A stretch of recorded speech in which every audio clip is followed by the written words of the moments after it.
Our large selection of fasteners from grade 5 to grade F911 and a full line of stainless steel bolts. Our no-cost outside shop service keeps you stocked at no extra charge. Come by one of our 2 convenient locations in Beaumont and Temecula and visit top-lineindustrial.com. At Top Line Industrial, we don't just sell products, we sell solutions. The Inner Voice Show is a dialogue between the host and the listeners about their relationships. This show is not an attempt to assess, diagnose, or treat any mental health or illness condition. Please consult your physician, psychiatrist, or psychotherapist for personal matters.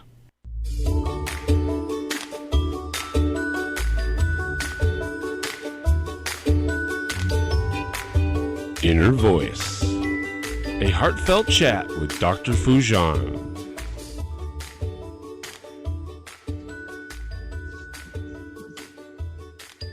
Hello, everyone. Welcome to the Inner Voice Show. I'm Dr. Foojan Zeine and have Sean in studio. This is a show about what matters most in life: our mind, our thoughts, our feelings, actions, relationships, and our fulfillment in this beautiful journey of life. In this show, I'll bring you the latest research about taking a yoga class and depression, anxiety improves. That's wonderful. And then I will speak to Dr. Stuart Eisendrath, who's a psychiatrist and the founder of the University of California, San Francisco Depression Center, and the author of When Antidepressants Aren't Enough, Harnessing the Power of Mindfulness to Alleviate Depression. You can call us on the studio line 951-922-3532. And be sure to listen to my podcast on iTunes and Stitcher. Share it with your friends. Give it a review. Tell me what it is that you want to hear and what it is you don't want to hear. So we'll be right back with the tip of the week.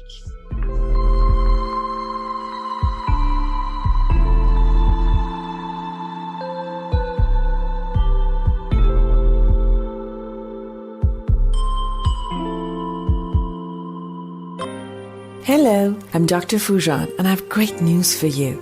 I'm offering a special time-limited offer to anyone who's interested in online therapy or coaching sessions. I've developed the awareness integration model, which allows in only 12 weeks to raise your self-esteem and confidence and let go of your thoughts and emotions that produce depression and anxiety for you. So call today to schedule your online session and save $600. Call me today at 818-648-2140. That's 818-648-2140. Or go to www.foojan.com.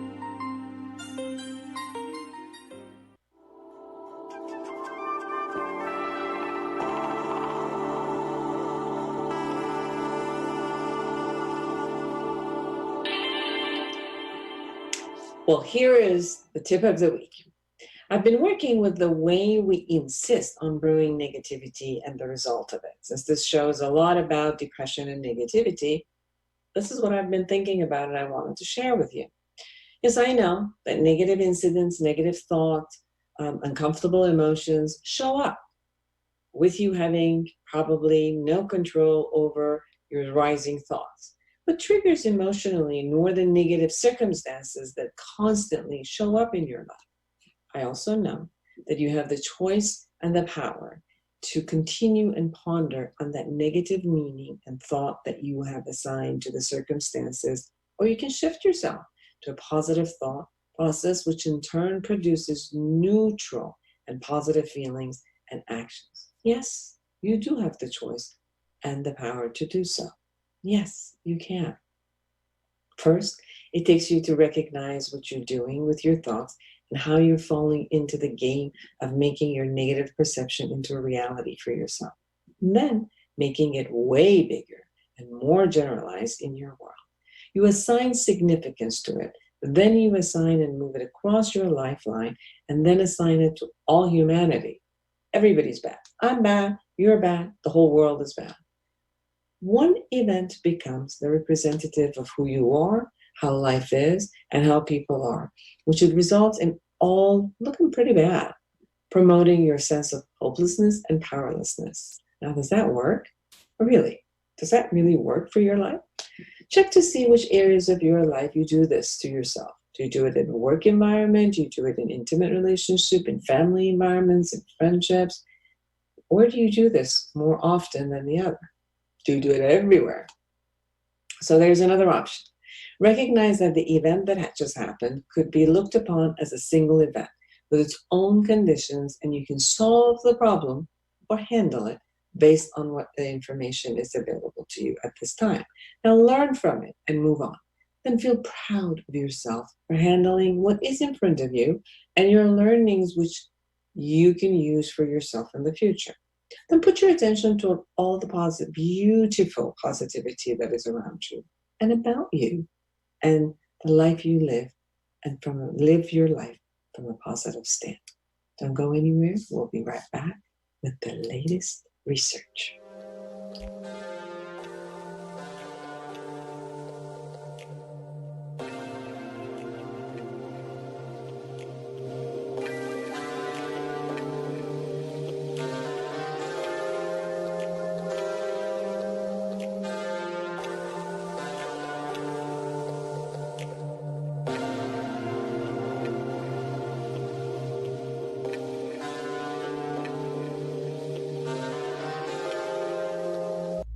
Join the conversation every Monday afternoon at 3 p.m. Pacific for Inner Voice Heartfelt Chat with Dr. Foojan. Dr. Foojan is a radio and TV host, international speaker, psychotherapist, life coach, and the author of Life Reset, The Awareness Path to Create the Life You Want. She brings you the latest research and interviews with experts in the field of cognitive sciences. Anyone who loves to grow and create growth for humanity gets a voice on this call-in show. Inner Voice Heartfelt Chat with Dr. Foojan. Monday afternoons at 3 p.m. Pacific on Smart Talk KMET 1490 AM and on KMET1490am.com.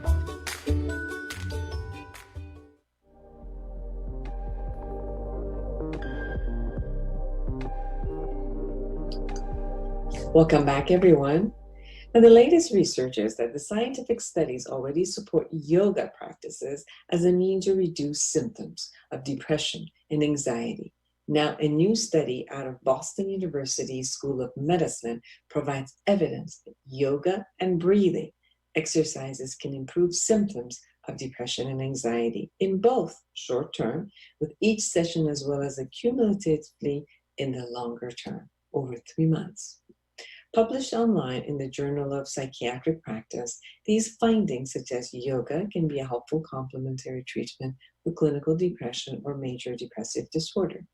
A group of 30 clinically depressed patients were randomly divided into 2 groups. Both groups engaged in yoga and coherent breathing, with the only difference being the number of instructional and home sessions in which each group participated. Over 3 months, the high-dose group spent 123 hours in session, while the low-dose group spent 87 hours.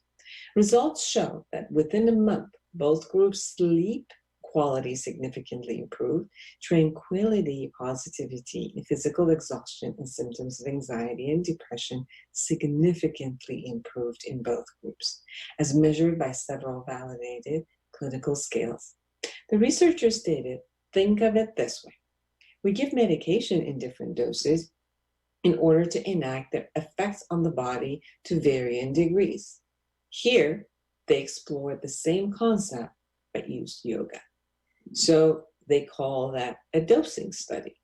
Past yoga and depression studies have not really delved deeply into this depression, a condition that affects 1 of every 7 adults in the US at some point in their lives. Is treated with a variety of modalities, including counseling and medication. Research has shown combining therapy and medication has greater success than either treatment alone. So today we're talking about negativity, positivity, how to get out of your depression, how to support your depression, and yoga does. I've used yoga for many years, and truly, whenever I actually participate fully in it, it is amazing what it does for my body, for my psyche. So I really, really recommend it. I've experienced what the study has said for so many years, and I'm glad that the scientific world is coming with some data to prove that scientifically. Now, Don't go anywhere. We're going to be talking to Dr. Stuart Eisendrath when antidepressants aren't enough. So we'll be right back.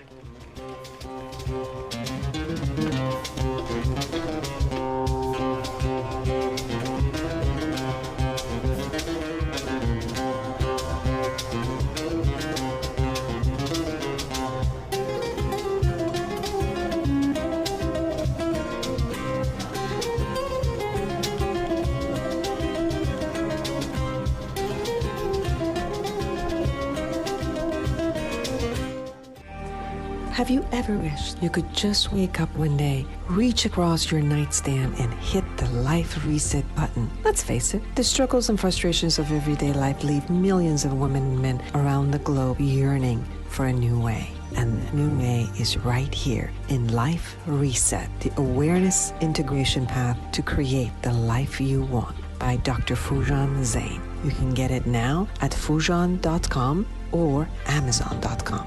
Life Reset, the awareness integration path to create the life you want. You deserve it. Hello, listeners. This is Christopher from The Christopher Show. Hey, if you missed one of our shows here at KMET, don't worry about it. You can go to our webpage, and that's KMET1490am.com. Go to the homepage, click on the SoundCloud tab, and hear any show anytime you want.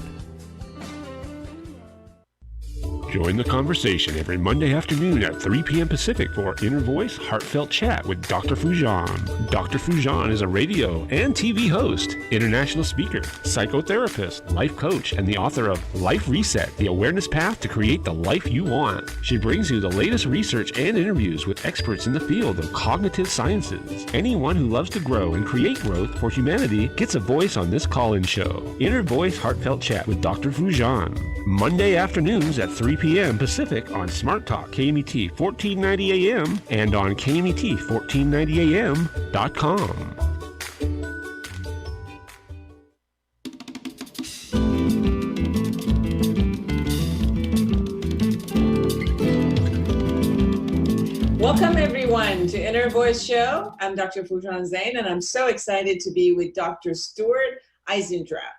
He is the author of When Antidepressants Aren't Enough and the founding director of the University of California, San Francisco Depression Center, a senior clinician and a research psychiatrist at the UCSF.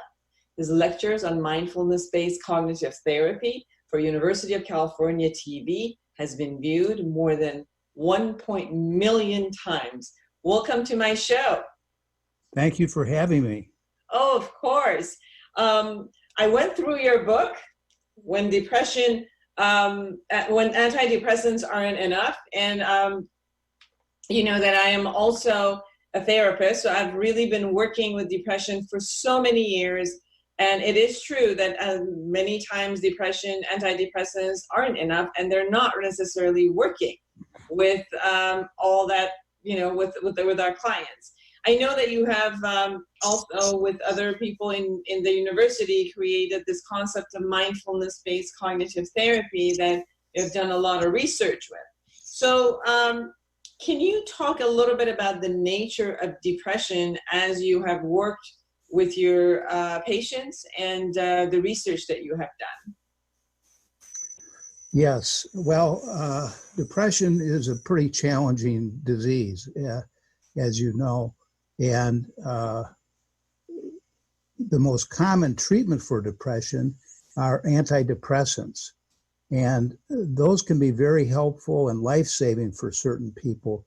But the difficulty with antidepressants is they don't work for all people. In fact, in the largest study of antidepressants, we found that 30% of people after 12 weeks of treatment have recovered. If you take those people who haven't recovered and give them another course of antidepressants, you find another 20% will have recovered. So that means after 2 full treatments, which is often more than anyone gets, but after 2 full treatments, 50% of people will not have recovered. Mm-hmm. So our depression center wanted to really start to focus on that group and develop a strategy that would empower people to be able to deal with depression. Right. if they didn't respond fully to antidepressants, and also to prevent relapse, because depression tends to be a relapsing illness. That means it occurs multiple times over a person's lifespan. So if a person has an episode of depression, they're likely to have another episode within 10 years. And if they've had 2 episodes of depression, they're likely to have another episode within 3 years. So we wanted something that would help residual symptoms, help treat depression, and help prevent relapse.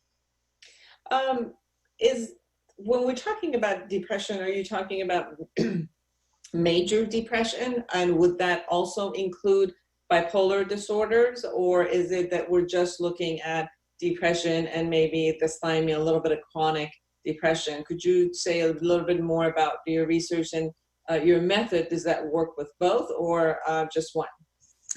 Well, it works. Our studies have been with major depression, or what's called clinical depression. So it's people who have at least 5 of 9 criteria for meeting major depression criteria, which include things like altered sleep, altered appetite, psychomotor agitation or slowing, sad mood, trouble concentrating, things of that nature. So if a person has 5 of these symptoms, we would categorize them as having major depression. And depression, we found that this treatment really works for a variety of people. Most people who have bipolar illness, for example, spend most of their time in depression, not in mania. Sometimes it's called manic depressive illness, but most people don't spend that much time in mania. They spend it more in depression. So we found it has been useful for that. In our studies of treating people with mindfulness-based approaches, we found that people had, after 8 weeks of treatment, had less depression, less anxiety, less rumination, more mindfulness, and more self-compassion. So it was a very powerful technique. And we also found some brain changes that associated with the clinical improvement. Great. Now you also talk about rumination, and can you say a little bit about more? And would that be, as you have worked with your patients, is rumination is a vital part of the depression symptoms that you will actually see? Well, rumination, which is really the sort of endless brooding about something, usually in the past, that the person thinks they should have done something differently, or if they had only spoke up in this situation, or if they only done something differently, their lives would be better. The trouble with rumination is that it doesn't lead to problem solving. It's brooding. It's an endless cycle. And that is an important driver of depression. So if a person is stuck in a ruminative cycle, they're really going to be having more depression and having trouble getting out of it and taking some action. And what we found with mindfulness is a person can really become aware that they're ruminating. Most people who ruminate are just locked into the ruminative thoughts, and they don't realize that they're ruminating and don't realize that they actually can have a choice about whether they continue to ruminate or not. Right. And you also state in your book, when antidepressants aren't enough, that you also see the partner of depression to be anxiety and anger. Can you say more about that? Well, anxiety, I like to think of as the bedfellow of depression. And really, I think of anxiety and depression as being disorders of time. And by that, I mean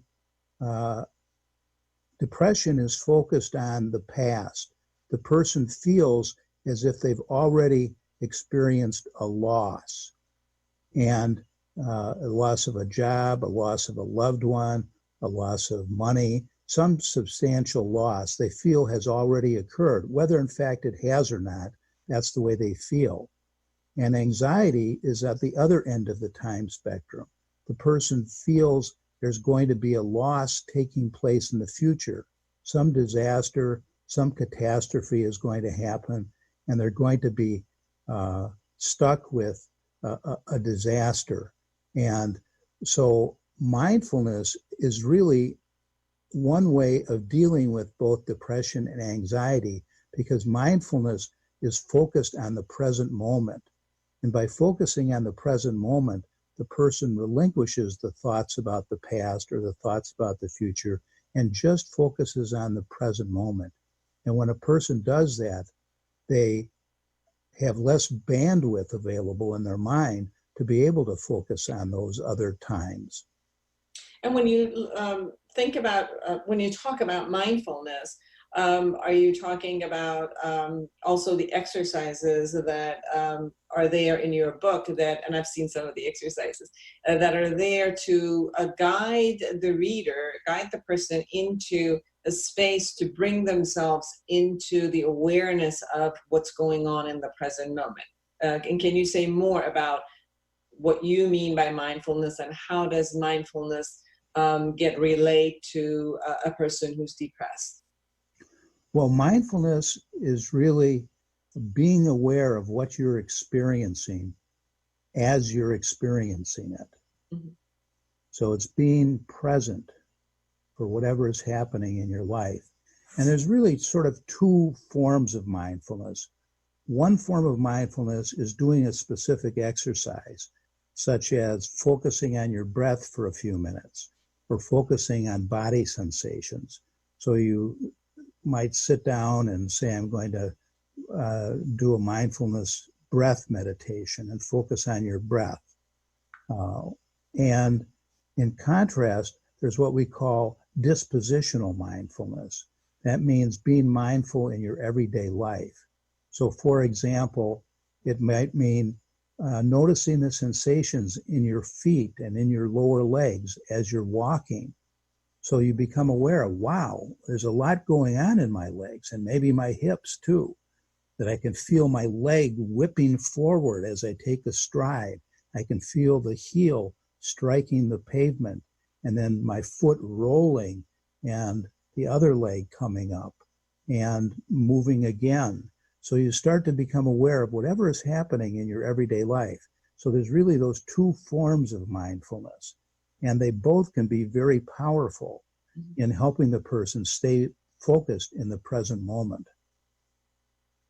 And how does this way of being aware in your mind changes the relationship with you, that changes the relationship that you have with your minds and thoughts? Because obviously, once you are becoming aware of what's going on, right? So the awareness of your body, your thought, your emotion, in that way supports you. And then you also suggest in your book that you change your relationship with your mind and thoughts, because your thoughts, recognizing them, they're not all necessarily true, or what shows up is the meaning you're giving it, and it's not necessarily the fact. Can you talk a little bit about the way that you change your relationship with your mind and thoughts? Yes, the idea with mindfulness is you're aware of yourself thinking, and most people often don't even really conceptualize it like that, but you can really be aware of, I'm having a thought right now. And I like to think of it this way. If you're walking down the street, maybe in a town, and there's a string of storefronts that you go and notice, in traditional depression, you'll find that the storefronts are filled with depressive thoughts. And in depression, you go into the store and buy that thought and take it on as part of you. So those negative thoughts might be things like, I'm not a good person, or I'll never be successful, or I'm not as good as my friend or colleague, and so on. And then as you walk down the street, you go in the next door and buy another negative thought. In mindfulness approaches, you notice you're having the thoughts. And instead of going in the store and buying those thoughts, you notice the the thoughts in the window, but you keep walking down the street without going in and buying them, without taking them as if they're true. In other words, they're just thoughts and not facts. And many people don't recognize that their thoughts are not facts. They just accept them as if they're true. I'll just give you another example of this. When I was in my early days in college, I was participating in a student protest about the Vietnam War. And I noticed I was in one setting where the police in the town I was in actually came and attacked the students. And when I read about it the next day in the newspaper, it was just reversed. It said that the students attacked the police, and I knew that to be false. But if you read the paper and you believe what's in the paper, you'd come away with a completely wrong interpretation of what happened. And it was kind of like a watershed moment of like, wow, the paper isn't always right. And in a sense, your mind is not always right. And that's why we say in depression, your mind is not always your best friend. In fact, it can lead you down a wrong path. One of the things that I've noticed with my clients, sometimes when there's a conversation about which thought to accept and which thought not to, there's this confusion that happens because obviously everything shows up as thought process. And when everything shows up as a thought process, then this question of which one of my thoughts are not the real ones or they're not my friend, and which one I should actually accept, because every other concept that we have in our brain also shows up as thoughts and imagery. So there's, as we talk about generalizing all thoughts as not your friend, and then everything else also shows up as thought, like the ones that are your friend, the ones that you need to be listening to take care of yourself. How do you suggest for people to distinguish between these types of thought forms that shows up for them? Which one of them is something you want to buy because you have like compassion, you have love for yourself, and it shows up as positivity and moving you forward, and the ones that show up as negativity and something that is not accurate about you? How would you suggest people who are listening to us or viewing us to be able to distinguish between these thought forms and which one to befriend and which one to say, this is not my friend? Well, I would say that mindfulness provides you with more space between the spark and the flame. So take, for example, and if it does provide that, it gives you an opportunity to respond more skillfully to the situation, to the thought. So take the picture of you send an email to a friend of yours, and it's about, say, getting together at a certain time or date, and you don't get a response from the person immediately. And you don't get a response after a further period of time. And you may start to think, whoa, maybe they don't like me anymore. If you're depressed, you're going to fill it in with negative thoughts. Maybe they don't like me. Maybe I said something to offend them. Maybe they're angry with me. Maybe they're more interested in other people than me. And you start to come out with this cavalcade of negative thoughts. With mindfulness, you start to notice your thoughts. You don't just accept them as if they're true. If you accept those thoughts as being true, it'd be natural that you'd get more depressed. Right. And that's what happens with negative thoughts. It leads to more depression, and more depression in turn leads to more negative thoughts. So mindfulness helps break up that cycle. It puts space between that spark of the incident and your reaction to it so that you can respond more skillfully.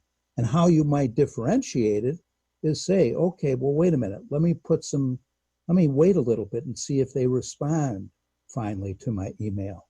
Or I might call them and check if they got my email. Or I might, wonder whether it got into their spam folder, or if they were so busy that they overlooked my email, or any number of alternative possibilities because you could really have the space to come up with those ideas. So it gives you more time to really process something without jumping to a negative conclusion about what's gone on. So it really helps you relate differently to your thoughts. And I'm also sensing that that way of the space that it gives, it also creates some sort of a detachment, because sometimes when we're inside the thought process and we really make it significant and it's so huge for us, and we generalize it, and these are some parts of the cognitive behavioral concept of generalizing it, maximizing it, making it, throughout the whole life. I'm hearing you also say that with the mindfulness, that you kind of hold on to the space, you're not attached to it, you're not in it, you're kind of like observing it, and within that observation, it might give you the possibility of seeing it as is versus, attaching it to all life issues or generalizing your own self as all bad or the world as all bad. And that way of viewing, observing with a non-attached way, it allows you to see it for maybe what is versus having it be attached to a bigger significance, which it truly does not. That's right. That's a nice way of putting it. We really emphasize stepping into the observing self role, where you can notice what's going on. We like to think of it as what we call decentering. So instead of being focused on it just from your self viewpoint, you can actually notice yourself. There is Stu thinking, for example. There's Stu thinking, there's Stu having this negative thought. And once you start to notice that, then it gives you a little more freedom, because you say, oh, there's a negative thought. Like I notice I've been having a lot of negative thoughts. And rather than being the victim of those thoughts, you can notice your thoughts and be freer to act. I mean, one woman in a class on mindfulness-based cognitive therapy said, for example, I noticed that my day was filled with negative thoughts. In fact, I kept telling myself how fat I was. And this was a woman who really didn't appear to be overweight, but that's what she told herself. And she said to the group, she said, it's like I'm carrying on a public relations campaign against myself throughout the day. So it's no wonder that I'm depressed. And that's what we teach people to notice, that, there it is again. I'm bringing out this negative thought. So like if you watched a movie, say Gone with the Wind, you might notice that when you first saw it, it was pretty dramatic and pretty engaging. But after you've seen it 10 times, it isn't so engaging anymore. So you don't have to be driven by that thought. You don't have to be driven by that plot, that storyline. You could say, there it is again, but I'm not going to go with it. I'm going to let it go and move on to something else. And you also talk about compassion and self-compassion. So not only that this concept of noticing that there is a thought, there's a negative thought, there's a self-sabotaging thought, all of that. And then after you notice, there's a way of getting off of it and then replacing it with something. And your suggestions that are on the book is start looking at compassion and self-compassion. Can you share a little bit about that? Yes. Compassion and self-compassion really go together. It tends to be easier for people to have compassion towards others. In some studies, it's about 80% easier for people to have compassion towards others than they do towards themselves. But what we find is being self-compassion, having self-compassion is really important, because in depression, the person is often very self-critical. They have a strong inner critic. And with self-compassion, it changes the game plan. So for example, the person with self-compassion may respond differently to a situation.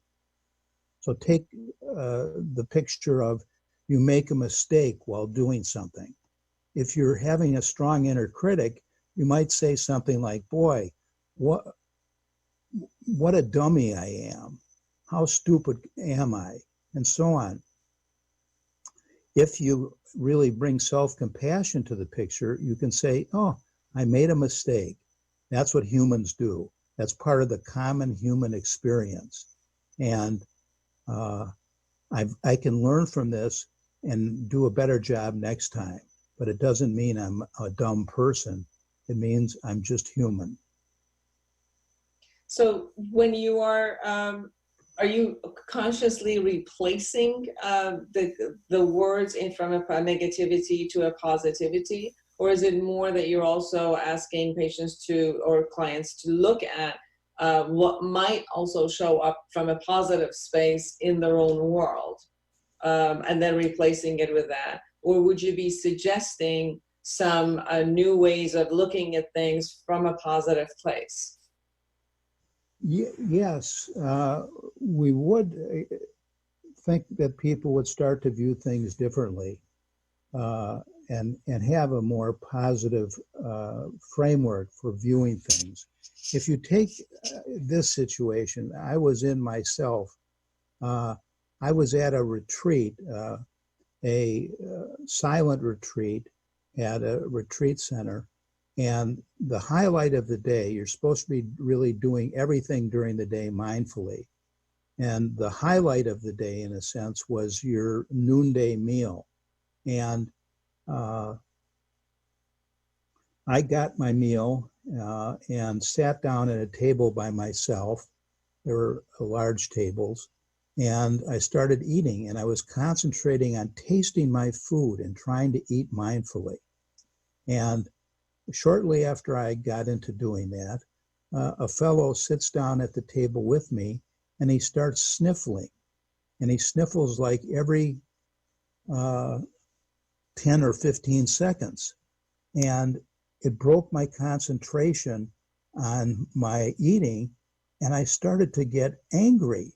I started to say, why did this guy sit down at my table? Why doesn't he go off and sit in the corner?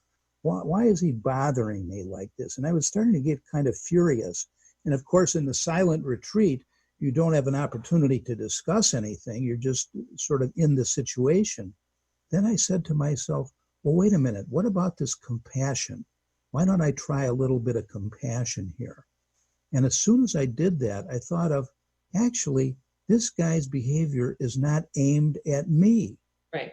He's just suffering himself. He must have allergies or a cold or whatever he has, and it's his suffering that's going on, and it's not aimed at me. And as soon as I did that, as soon as I had some compassion for his situation, my anger immediately dissipated, and I was able to go back and focus on my eating without any further concern about what was going on with him. I just let go of it. So having compassion and self-compassion are important skills in a way that help you cope with the situations in life. If mindfulness is considered, as I do, to be a searchlight that you focus on wherever you want to focus your attention, so it's focusing on something with intention, I view compassion and self-compassion as being like a lens that you put in front of that searchlight. So you have the attention and you have the lens of compassion and self-compassion, and it changes how you see what you're looking at.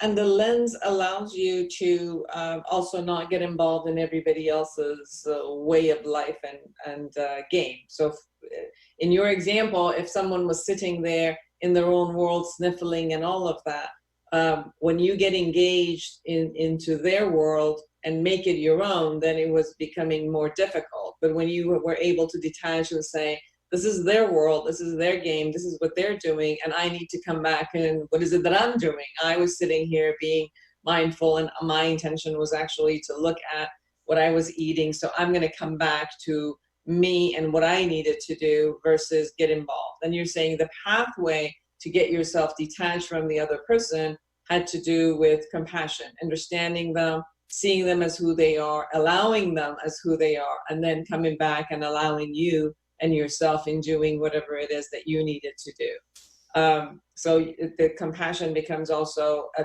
tool, not only a context, but a tool to shift yourself. This is what I was hearing, because sometimes you can create it as a context, but I was also hearing it you using as a shifting tool to come to the context of the compassion and then for others, and then coming back to yourself and being compassionate to yourself. Did I get that right? Yes, that's exactly right. It helps you shift your view of the situation and shift your response to it, and gives you more freedom to choose a range of responses. You also talk about how to live well despite depression. So one of the things that I read in your book, you said, well, someone who's diabetic and has been diagnosed with diabetes, they don't constantly get all startled about, oh my God, why is this keep coming back? And why am I going through these symptoms? And because they already accepted that they have the diabetes and they have to manage it in a particular way to keep themselves well. And when it comes to depression, I totally agree with you. I've seen it constantly in the past 30 years that I've worked with clients, that there's almost like a hope. If there's a little bit of coming back into the world of, okay, the blues are gone and I can actually live, the minute that they go back into the depression, they get angry at the depression and the condition of, why is it here again? Like, I've worked so hard on myself, and why am I back into this place? And they'll turn themselves right into a hopelessness position. In your book, you say there is a way to live even when you have depression, despite this illness and condition that you have. There's a way to live well. Can you talk about that? Yes. I like to think of depression as being somewhat like the weather. If you have plans to go out today and have a picnic with some friends, and you find out that it's raining outside, you don't have to get depressed about that. You can say, okay, it's raining, and I'll do an alternative. Maybe we'll go to a museum or we'll go to a movie. And in some similar way, when you wake up and you're depressed, you don't have to get into the downward spiral that you described. Many people, when they get depressed about being depressed. Yes, exactly. And then what happens is the person gets going and gets more critical of themselves, get down on themselves, and in a way add to their suffering, which is in contrast to, say, if you have diabetes or if you have asthma, you're going to have episodes of it periodically. And depression is like that it's going to occur periodically, but you don't have to really be, if you take out the being depressed about it and say, okay, it's back today, and let go of the downward spiral, it helps you. If you still have the pain of the depression, nobody would say having depression is anything but painful, but you get rid of the pain about being depressed about it. So, okay, there it is. I'm going to go about my life and maybe make an alternative. I'm going to take it easy today, or I'm going to go for a walk, or I'm going to do some activity that I know helps my mood. And those are often mastery activities or other types of activities, pleasurable activities. Mastery and pleasurable activities are two of the most powerful ones. But I'm going to do something that will help me with my depression today. And I don't have to be depressed about being depressed. So that the awareness that I do have the condition and I have to honor it and then handle it. And then when I'm done with the concept of handling it, then pay attention to the rest of life, actions, things that I actually need to do and achieve, and come back to the present moment in focusing and concentrating on my action plans as I move forward with life. Is that what I'm hearing? Yes, and bringing compassion to yourself. For when you're having the depression, you tend to think, again, self-critically, like, I'm a weak person, I'm a bad person, I'm a failure because I'm having depression. But on the other hand, if you bring compassion and self-compassion to the picture, you'll say, well, wait a minute. There's 300 million people in the world today suffering from depression, according to the World Health Organization. There's 300 million people in the world just like me. And that's important because you're not alone. There are many people suffering. It doesn't make it a pleasant situation, but it takes out the isolation that you tend to feel with depression. And it takes out the personal failure. And then it's like another illness. It's like having diabetes and you're having an exacerbation. So, okay, it's there, it's unpleasant, but I don't have to add to it. Right. You also bring this kind of formula that says happiness is equals to achievement divided by expectation. Can you share a little bit about what that formula looks like when achievement, you're meaning your view of yourself and things that you have created, your self-concept, and happiness equals that, but then minus or divided by expectations of fantasies of, oh my God, I should be this and I should be that. And you're saying that I'm assuming that you're saying that when we go into the expectations of ourselves and the world, that type of expectation also pulls us down and takes us into a fantasy world, which leads to depression, versus being present to the reality of our achievement, our skills, our strength, and everything that we can do and who we are. Yes, in depression, there's a tendency to minimize our accomplishments and maximize our expectations. So if you feel that way, the numerator is our accomplishments and the denominator are our expectations. You can see how you have a tendency to feel unhappy. I'll give you an example of this.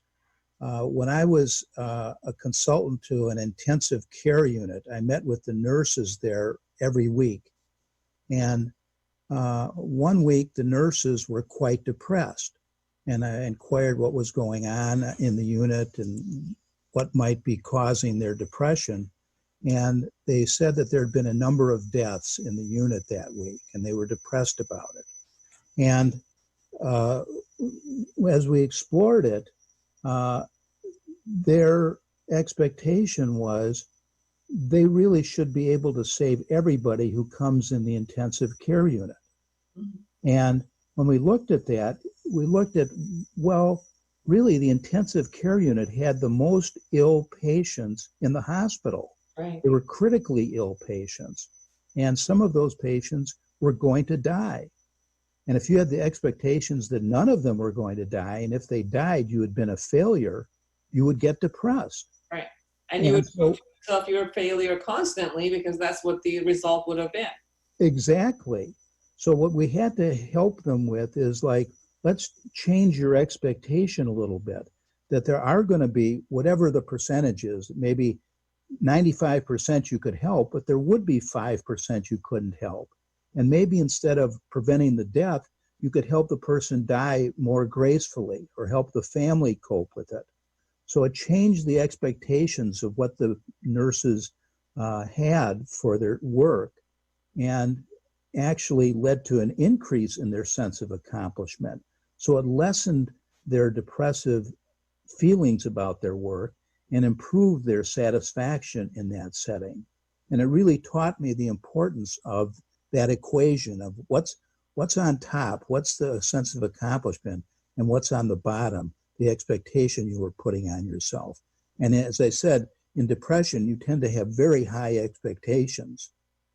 So if you make one salary, you think you should be making twice that salary, for example. And you just keep on adding things that make you feel worse. And you have to really alter that expectation so that accomplishment can really be savored. Beautiful. So where can people find the book, When Antidepressants Aren't Enough? Harnessing the Power of Mindfulness to Alleviate Depression. Amazon, and where else they can find you or be a part of some of the studies or find the book?